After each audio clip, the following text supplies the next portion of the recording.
Vocal for લોકલનું ધ્યેય પાર પાડવા ડાંગ જિલ્લા વન વિભાગ દ્વારા વાંસ આધારિત રોજગારી આપી આત્મનિર્ભર બનાવવા દક્ષિણ ડાંગ વન વિભાગની નવતર પહેલ ગ્રીન ગોલ્ડ એવા વાંસના ઉછેર અને વાંસ ઉદ્યોગની ઇકોસિસ્ટમ ઊભી કરવાની ગુજરાતે દિશા લીધી છે.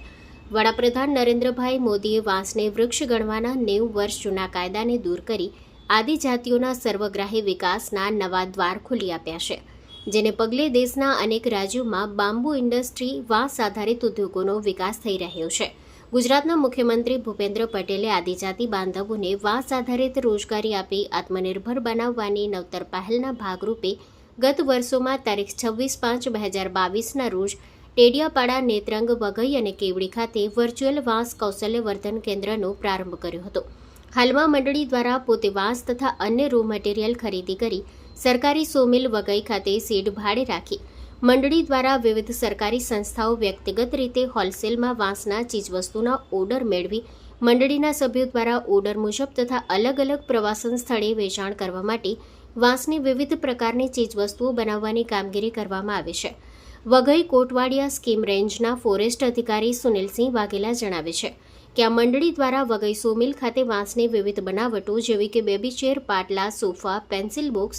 મોબાઈલ સ્ટેન્ડ વગેરે વિવિધ વસ્તુઓ બનાવવામાં આવે છે અને વાંસમાંથી બનાવેલ વસ્તુઓનું વઘઈ બોટાનિકલ ગાર્ડન ખાતે બાંબુ હાટમાં વેચાણ કરવામાં આવે છે. આ ઉપરાંત સાપુતારા ખાતે યોજાતા મોન્સૂન ફેસ્ટિવલ, સ્વદેશી મેળાઓ, આહવા ખાતે યોજાતો ડાંગ દરબારનો મેળો તેમજ ગુજરાતના અન્ય જિલ્લાઓમાં જઈને વાંસની વિવિધ વસ્તુઓનું વેચાણ કરી રહ્યા છે. જ્યારે વડાપ્રધાન નરેન્દ્રભાઈ મોદીના નેતૃત્વ અને માર્ગદર્શનમાં રાજ્યના મુખ્યમંત્રી દ્વારા શરૂ કરાયેલ વાંસ કૌશલ્યવર્ધન કેન્દ્ર આદિજાતિ વિસ્તારોમાં વોકલ ફોર લોકલનો ધ્યેય પાર પાડી રહ્યા છે. ઉલ્લેખનીય છે કે વન વિભાગ દ્વારા સ્થાનિક આદિવાસી કારીગરોને રોજગારી ઉપલબ્ધ કરાવતું વાંસ કૌશલ્યવર્ધન કેન્દ્ર આજીવિકાનું પ્રેરણાદાયી સ્ત્રોત બન્યું છે. મારું નામ વાઘેલા સુનિલસિંહ વિક્રમસિંહ. હું રેન્જ ફોરેસ્ટ ઓફિસર તરીકે દક્ષિણ ડાંગ વન વિભાગ હેઠળની કોટવાડિયા સ્કીમ રેન્જમાં ફરજ બજાવું છું. કોટવાડિયા સ્કીમ રેન્જમાં છેલ્લા 3 વર્ષથી ચાલતી 2022ના મે મહિનામાં માનનીય શ્રી મુખ્યમંત્રી સાહેબ શ્રી ભૂપેન્દ્રભાઈ પટેલના માર્ગદર્શન હેઠળ તેમના વરદ હસ્તે વર્ચ્યુઅલ જે ગુજરાતમાં અલગ અલગ 4 જગ્યાએ આજીવિકાલક્ષી વાંસ કૌશલ્યવર્ધન કેન્દ્રનું લોકાર્પણ કરવામાં આવ્યું હતું, જેમાં એક ડાંગ જિલ્લાના વઘઈ તાલુકાના સરકારી સોમિલ વઘઈ ખાતે પણ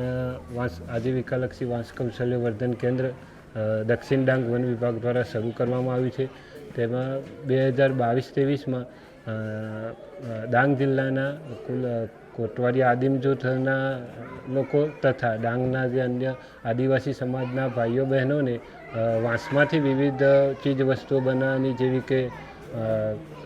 બેબી ચેર, પાટલા, table, sofa, pencil box, mobile stand જેવી અલગ અલગ વસ્તુઓ વાંસમાંથી ફર્નિચર બનાવવાની 45 દિવસની તેમને તાલીમ આપવામાં આવી. 45 દિવસની તાલીમ બાદ તેઓની જે તાલીમ લીધેલ 211 લોકોને જે તાલીમ આપવામાં આવેલ તેમાંથી એક 50 સભ્યોની પ્રકૃતિ વાંસ કામદાર મજૂર સહકારી મંડળી લિમિટેડની એક મંડળી રજિસ્ટ્રેશન કરવામાં આવી. તે મંડળી રજિસ્ટ્રેશન બાદ હાલમાં તેઓ સરકારી સોમિલ વઘઈ ખાતે વાંસમાંથી વિવિધ વસ્તુઓ બનાવે છે અને જે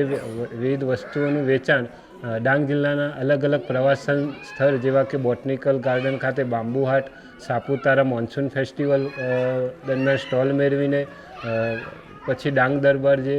દરબાર મેળો છે તેમાં પણ સ્ટોલ મેળવે છે અને ગુજરાતમાં અલગ અલગ જગ્યાએ જે સરકારી કાર્યક્રમો થાય છે તેમાં સ્ટોલ મેળવીને વાંસની વિવિધ વસ્તુઓનું વેચાણ કરીને તેઓ